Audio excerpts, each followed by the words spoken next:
आज हम डिस्कस करने वाले हैं हाल ही में होने वाले इंसिडेंट के बारे में,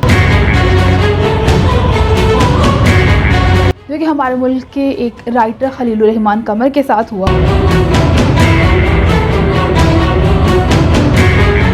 ये हुआ है 15 जुलाई की रात को।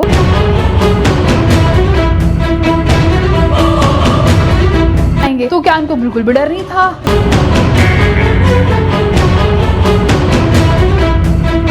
आज हम डिस्कस करने वाले हैं हाल ही में होने वाले इंसिडेंट के बारे में, जो कि हमारे मुल्क के एक राइटर खलीलुर रहमान कमर के साथ हुआ। इस बारे में बहुत ज़्यादा मीम्स भी बन रही हैं, कोई कुछ कह रहा है, कोई कुछ कह रहा है। यानी कि जो रिपोर्ट खलीलुर रहमान कमर की जानिब से दर्ज कराएगी पुलिस को, हम वो भी डिस्कस कर लेते हैं। और अब रिसेंट इंटरव्यूज में उन्होंने क्या बताया, उनके साथ हुआ क्या है, वो सिचुएशन भी हम डिस्कस कर लेते हैं। उनका कहना है कि आमना अरूज नामी जो लड़की है, ये इनकी टीम के साथ पहले कॉन्टेक्ट करती रही है कि भाई उसने कोई ड्रामा वगैरह बनाना है, ये बाहर से आई है। और वो आफ्टर सम टाइम खलील साहब के साथ भी कांटेक्ट करती है और उनसे रिक्वेस्ट करती है कि कोई मीटिंग फिक्स की जाए। ज़ाहिर इस हवाले से बातचीत हुई होगी। और ये वाक़या हुआ कब है? ये हुआ है 15 जुलाई की रात को। रात नहीं कह सकते हम, 16 जुलाई की सुबह ही कह सकते हैं, क्योंकि 15 जुलाई को वो लड़की लोकेशन शेयर करती है रात के 12 बजे और उसके साथ कहती है कि कुछ इन्वेस्टर्स वगैरह भी हैं जिनको वो मिलवाना चाहती है। और फिर ये हादसा होता कब है? सुबह में खलील साहब उस पॉइंट पे पहुंचते हैं जो लोकेशन उसने शेयर की हुई है। जैसे वो वहाँ पे एंटर होते हैं, अभी वो लड़की दरवाजा बंद ही करती, तो फौरन से उस टाइम दोबारा से बेल होती है। उस लड़की का कहना है कोई डिलीवरी वाला होगा तो मैं वो रिसीव कर लूँ। तो दरवाजा खोलती है तो इसी टाइम में कोई 7 लोग अंदर एंटर हो जाते हैं और उसी टाइम पे वो जाहिर है भाई वो खलील साहब को फिर पकड़ लेते हैं, इनसे इनका मोबाइल छीन लेते हैं, उसे डाटा भी सारा रिमूव कर देते हैं जिसमें इस लड़की की कोई कम्युनिकेशन रही इनके साथ, ताकि कोई सबूत नहीं बचे। फिर उसके बाद इनसे तावान का कहते हैं कि भाई हम आपको मार डालेंगे अगर आपने हमें 1 करोड़ नहीं मंगवा के दिया। तो खलील साहब वो अरेंज नहीं कर पाते हैं। जाहिर है अभी इतनी सारी वो कहानी उन्होंने जो सारी चलाई है, तो उनका मकसद था पैसा, और जब तक पैसा नहीं मिलना था उनको यही था कि वो किस तरीके से डराएंगे, धमकाएंगे, तो पैसा मिलेगा तो फिर इनको भेज देंगे। जब 12 कोशिश के बाद उनको पैसे नहीं मिलते हैं, हर खलील साहब कहते हैं भी मेरे पास इतने पैसे नहीं हैं, तो खलील साहब के पास जो ATM होता है वो भी उनसे छीन लेते हैं। 2,87,000 रुपए की अमाउंट जो वो विदड्रॉ कराते हैं। फिर उसके बाद वहाँ से फिर लेके आगे जाते हैं, वहाँ से कुछ और लोग ऐड हो जाते हैं, तो कोई 11-12 लोग जो होते हैं वो सारे शामिल होते हैं। फिर वहाँ पे भी डराने की कोशिश की जाती है कि भाई हमें तो तुम्हें कत्ल करने का हुक्म है, तो हम तुम्हें कत्ल कर देंगे। इसमें जाहिर सी बात है, अगर कोई कत्ल करने का हुक्म होता तो फिर इतना लेके घूमना घुमाना क्यों होता? जैसा कि दिखने में नजर आ रहा है कि पहली कोशिश तो यही थी कि पैसे किसी तरह से ले लिए जाएं। तो खलील साहब कहते हैं कि कोई 10 लाख वो अरेंज कर लेंगे। इसके लिए वो खलील साहब कहते हैं मेरे एक फ्रेंड से मेरी बात कराओगे तो मैं 10 लाख तुम्हें वहीं से ले दूंगा। बात कराते हैं फ्रेंड के साथ, लेकिन 10 लाख रुपए तो जमा नहीं हो पाते हैं। तो इस पे और भी गुस्सा करते हैं। और ये नॉर्मली जब भी ऐसे इंसिडेंट होते हैं, ऐसे अगवा के केस में, जब भी कोई ऐसा मामला होता है कि उनका मकसद पूरा नहीं हो रहा था या उनको पैसे नहीं मिल रहे होते हैं, तो फिर वो यही उनके पास हल होता है कि अगले बंदे को मारना होता है उन्होंने, ताकि डराना होता है, धमकाना होता है कि डर के वो बंदा पैसे किस तरीके से दे दे। तो बेसिक पर्पस उनका यही था कि वो डरा रहे थे।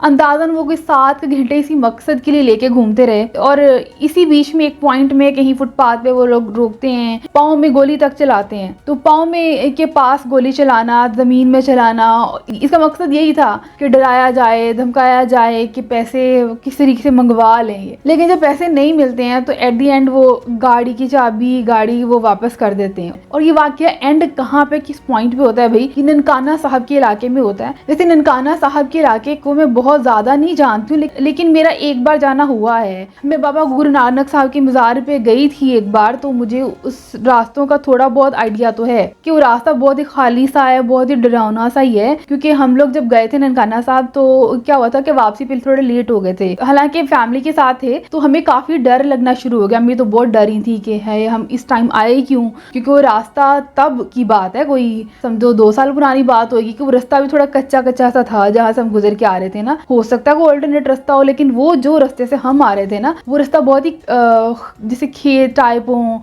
इर्द गिर्द वीरानी, कोई था नहीं। तो वो वाला रास्ता बहुत ही अजीब, यानी मतलब वो बना हुआ रास्ता नहीं था, उसमें ऊंचाई, ऊंचा नीचा इस तरह से है। और आगे ननकाना साहब में भी चले जाएं तो वहाँ की गलियाँ कोई इतनी पक्की नहीं है, तो खैर ये कि रास्ता जो है ना वो बहुत ही सुनसान है, और ख़ास तौर पे अगर आप रात के टाइम पे होगे या अर्ली मॉर्निंग की बात करें, काफ़ी खाली रास्ता तो वो है।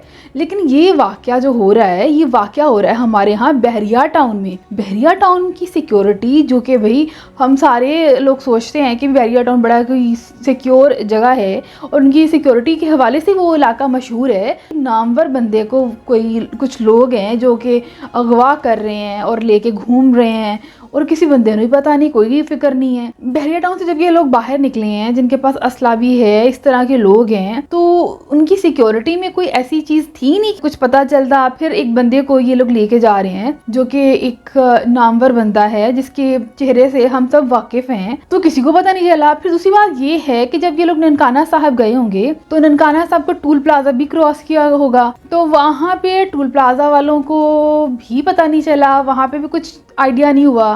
खैर ये, और फिर ये मामला चल रहा है दिन के 11 बजे तक, तो किसी को कोई पता नहीं चला है। खैर फाइनली एट दी एंड अच्छी बात ये होती है कि वो आखिरकार खलीलुर रहमान कमर साहब को वहाँ पे छोड़ देते हैं ननकाना साहब में, और उनको गाड़ी की चाबी भी दे देते हैं। लेकिन जाहिर सी बात है, कुछ 6-7 घंटे बंदा एक ऐसी सिचुएशन से गुजरे इसमें तकरीबन वो मौत के करीब हो, तो एक ट्रॉमा में चले जाते। तो इस हवाले से उनका अपना भी यही कहना है, कोई मेडिसिन वगैरह ली जिसके लिए वो 3-4 दिन बिल्कुल बेहोशों की तरह सोए रहे हैं। तो 20 को ये इस हवाले से रिपोर्ट दर्ज कराते हैं कि भाई मेरे साथ ये हादसा हुआ है, और 20 को जैसे ये रिपोर्ट दर्ज कराई जाती है तो हम सब तक भी पहुंच जाती है कि खलील साहब के साथ कोई हादसा हो चुका हुआ है। लेकिन अच्छी बात यह है कि सब में पुलिस की जो कार्रवाई है वो बहुत अच्छी रही है। कोई 2 घंटे में उन्होंने उस लड़की को गिरफ्तार कर लिया है, फिर कोई 12 घंटों में उन्होंने बाकी लोगों को भी गिरफ्तार कर ली है। खैर इस हवाले से मैंने कुछ पुलिस अफसरान के इंटरव्यूज़ भी देखे कि हनी ट्रैप है क्या चीज़ है और ये किस तरह से होता है, किन किन इलाकों में ज़्यादा कॉमन है। तो उनका यही बताना था कि नॉर्मली ये कच्चे के इलाकों में होता है, और सिंध के साइड पे अगर जाएं तो वहाँ पे प्रॉपर लिखा होता है जो बोर्ड के ऊपर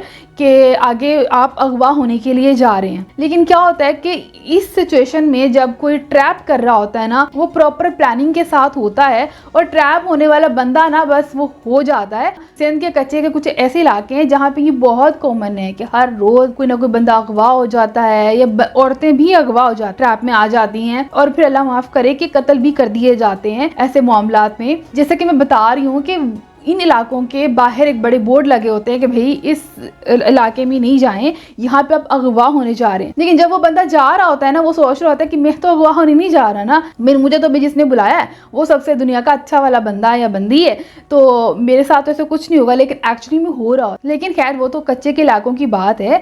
लेकिन खैर अभी जो मामला हुआ है ये तो भाई लाहौर बहरिया टाउन में हुआ है, तो मतलब हम कहीं भी सेफ नहीं है पाकिस्तान में, कहीं भी कुछ हमारे साथ हो जाएगा। मैं इस हवाले से काफी मीम्स वगैरह भी देख रही हूँ, और जो मेरी ऑब्जर्वेशन है, मतलब इस सिचुएशन में अगर हम देखें कि हमें किसके साथ होना चाहिए या किसके लिए अच्छा या बुरा बोलना चाहिए, एक तो 2 लड़कियां और साथ में कोई 12-13 आदमी शामिल हैं जो कि लोगों को अगवा कर रहे हैं, जुर्म कर रहे हैं। दूसरी तरफ अगर हम बात करें तो हमारे पाकिस्तान के एक राइटर की बात हो रही है। ठीक है, जो भी पीछे होया, जो भी सिचुएशन रही आपकी, जो भी आपको इस सिचुएशन में जो भी समझ आ रहा है, but at the and point is कि क्राइम तो हुआ है, और क्राइम भी कहाँ हुआ है भाई, बहरिया टाउन के इलाके में हुआ है। तो ये क्वेश्चन मार्क है, ये सोचने वाली बात है। हमें सोचना चाहिए कि भाई हम कोई भी सेफ नहीं है। अगर बहरिया टाउन में ऐसा कुछ हो सकता है तो भाई कहीं पे भी हो सकता है। फिर दूसरी तरफ एक क्वेश्चन ये आ रहा है कि सुबह के 4:30 बजे कौन मिलने जाता है। पर जो खलील साहब ने अपनी एक जस्टिफिकेशन दी है, उनका कहना है कि मैं नॉर्मली मीटिंग जो है वो रात में ही करता हूँ, और उसकी वजह क्या है कि उनको एक बीमारी हो चुकी हुई है, और उस बीमारी का नाम है डर्मेटोमाइसाइटिस। खैर इस बीमारी के बारे में अभी तक मैं खुद वाकिफ नहीं थी, मैंने इसको फिर सर्च किया। अगर आप लोग भी जानना चाहते हैं इस बीमारी के हवाले से, डर्मेटोमाइसाइटिस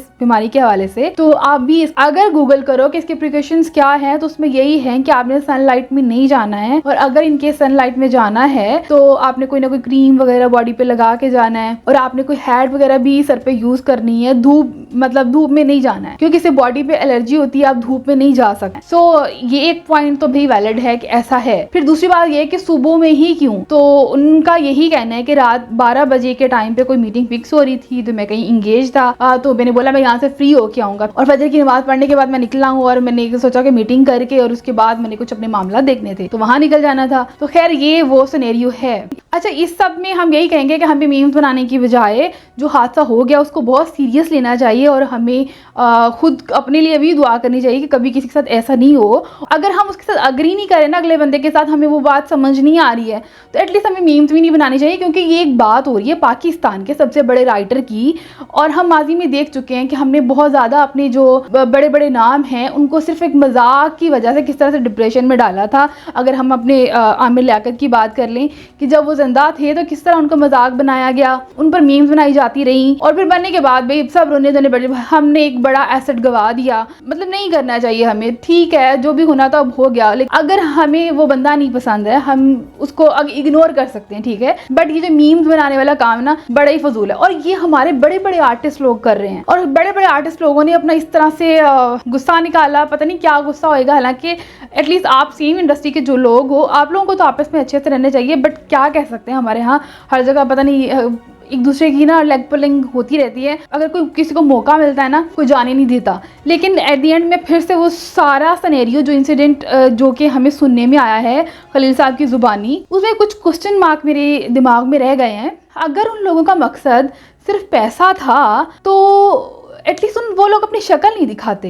मतलब कि इस सारे सिनेरियो में जब वो लेके घूमते रहे खलील साहब को, तो अगर सिर्फ मकसद नॉर्मली जो होते हैं इस तरह के अगवा के केसेस होते हैं और इतने हाई प्रोफाइल बंदे को ये लोग अगवा कर रहे हैं और इन्होंने चेहरे नहीं छुपाए हैं, तो इसके पीछे का मकसद समझ नहीं आता। मतलब इनको पता है कि यहाँ से ये बंदा जाएगा तो इनको तो नहीं छोड़ेगा ना कुछ तो करेगा, तो ये पकड़े जाएंगे। तो क्या इनको बिल्कुल भी डर नहीं था? मतलब कोई समझ नहीं आ रही मुझे इस मामले की कि इसके पीछे क्या मकसद सिर्फ पैसा ही था। तो ये भी एक बात अंडरस्टैंडेबल नहीं है।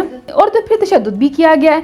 अगर इनको सिर्फ पैसा ही चाहिए था तो, और जो प्रॉपर केसेस होते हैं वो यही होते हैं कि जो बंदा पकड़ लेते हैं उसकी फैमिली को भाई कहते हैं कि भाई आपका बंदा हमारे पास है, आप हमें पैसे भेजो और फिर हम इसको छोड़ेंगे। और ये बात कन्फर्म होती है, जड़ा बंदा तुझे फड़े उनको पैसे हर टाइम कोई 1 करोड़ रुपया लेकर तो नहीं साथ घूम रहा होता है ना, वो तो ऑब्वियस सी बात है उसकी फैमिली से, उसके जाने वाले लोगों को ही कॉल की जाती है। तो यहाँ मुझे समझ नहीं आ रहा कि ये सिर्फ क्या पैसे के लिए हुआ है। ये पैसे के लिए तो नहीं लग रहा मुझे तो कुछ और सिनेरियो ही पीछे लग रहा है। कुछ ना कुछ तो था। ये या तो डिफेम करने का एक वे था और इसके पीछे मैं किसी का कुछ डायरेक्टली नहीं कह रही बिकॉज कंफर्म नहीं है, बट ये क्वेश्चन मार्क जरूर रह गया है कि ये जो हादसा हुआ है ये क्या ये एक्चुअली में सिर्फ पैसों के लिए था? क्योंकि पैसों के लिए जो होते हैं वो डिफरेंट, हमने आज तक जो सुने हैं वो डिफरेंट होते हैं। यहाँ पे कुछ डिफेम करने के लिए, अगले बंदे को डराने के लिए, क्योंकि इसमें डराया बहुत गया है। बार बार कहीं ना कहीं गाड़ी रोक के नीचे उतारना अगले बंदे को, फिर उसको कहना कि भाई तेरी तो आखिर आ गया है, तेरी तो भी बस अब एंड हो गया है, तो उसको गोली पाँव के पास मार देना। जो असला लेके फिर रहे थे ना, वो असले को इस्तेमाल करना भी तो जानते थे, तो इतने बेवकूफ़ तो वो लोग नहीं थे। तो यहाँ पर डराया धमकाया जाता रहा। एट दी एंड उनको गाड़ी पे भेज दिया गया है और पैसे भी नहीं लिए गए। तो ये भी मुझे तो समझ नहीं आया। अब मुझे तो यही डाउट हो रहा है कोई डिफेम करने की कोई साजिश, लेकिन कुछ मुझे तो ऐसा कुछ मामला लग रहा है। ये क्वेश्चन जो है ये एक क्वेश्चन मार्क है इस सारे मामले में। खैर एट दी एंड हम इस पे खुश हैं कि खलील साहब खैर आफियत अपने घर पहुंच गए हैं। तो इस हवाले से मैं आप सबको भी यही कहूँगी कि स्टे सेफ, स्टे अवेयर और कोशिश करें कि इस तरह के मामला से बचें, क्योंकि इस तरह के मामला आजकल बहुत कॉमन हो गए हैं और डिफरेंट सिनेरियोज हैं। हर तरह से सुनने में आ रहे हैं कि हम लोग जा रहे थे, रास्ते में किसी एक बच्ची को रात में हमने देखा रो रही थी, गाड़ी रोकी और हमारी फैमिली भी साथ में थी, और उसी दौरान में कहीं से कोई 8-10 लोग आ गए और उन्होंने हमारे साथ ये कुछ कर दिया, कभी कुछ कर दिया। तो बहुत अवेयर रहना चाहिए और हमें एहतियात बरतनी चाहिए हमेशा जब भी कहीं बाहर निकलें तो देखभाल के, क्योंकि अभी इतनी ज़्यादा हमारे यहाँ ये जो महंगाई आ रही है ना, ये अपने साथ साथ क्राइम्स लेके आ रही है। सो अवेयर रहिए। Thank you so much. अल्लाह हाफ़िज़।